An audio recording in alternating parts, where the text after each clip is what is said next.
Betting app లో బెండు తీసే కార్యం చాలా అయినట్టే. అసెంబ్లీలో సీఎం సార్ చెప్పినట్టు 5 సీనియర్ పోలీసులతోటి స్పెషల్ టీం దిగింది. హీరోలు, హీరోయిన్లు, యూట్యూబర్లు, సెలబ్రిటీలు ఇట్లా 25 మంది మీద కేసులైతే పంజాగుట్ట పోలీస్ స్టేషన్ లో విచారణ కొందరు వచ్చిర్రు, కొందరు దుమ్మా కొట్టిర్రు, కొందరు కోర్టుకు పోయిర్రు, కొందరు అయితే ఏరే దేశాలకు పరారైనరు బుగులువాడి. ఇక ఈ కేసుని ఈ స్పెషల్ టీం చూస్తుంది అన్నట్టు. అందరికి నోటీసులు పంపి ఇంటర్వ్యూ చేస్తారట.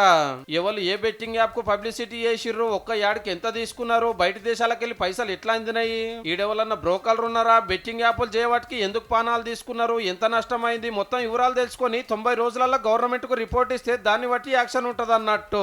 మరి మనోళ్ళ ఏషాలు చిన్న ఉండేనా? ఈ యాప్ గేమ్ ఆడితే ఇన్ని కోట్లు వస్తాయి, ఆ యాప్ డౌన్లోడ్ చేసుకోండి, నేను గన్ని కోట్లు కమాయించిన అని వాళ్ళ బంగ్లాలు, కొత్త కొత్త కాలరు షికాలరు చూపించుకుంటే పబ్లిసిటీ చేస్తే నిజమే కావచ్చు అని అభిమానులు ఆశకు పోయి ఆగమయ్యేండ్రు. కొందరు అప్పుల పాలైతే కొందరు భూమి జాగాలు అమ్ముకున్నారు, కొందరు పానాలే తీసుకున్నారు. సెలబ్రిటీలదేం పోయింది, నిమిషానికి ఇంతని కంపెనీల కాడ లక్షలు తీసుకొని కోట్లు కూడేసి జల్సాలు చేస్తున్నారు ముద్దుగా. అంటే మంది సంసారాలు తెలుగు వేసి మహారాజు లెక్క బతుకుతున్నారు అన్నట్టు. సెలబ్రిటీలమని గిసంటి బేకార్ పనులు చేస్తున్న వాళ్ళు ఇంకెవరెవరు ఉన్నారు, అందరిని బయటికి గుంజుండ్రు సాలరు, ఎవరు నిడ్సా కురిచారా.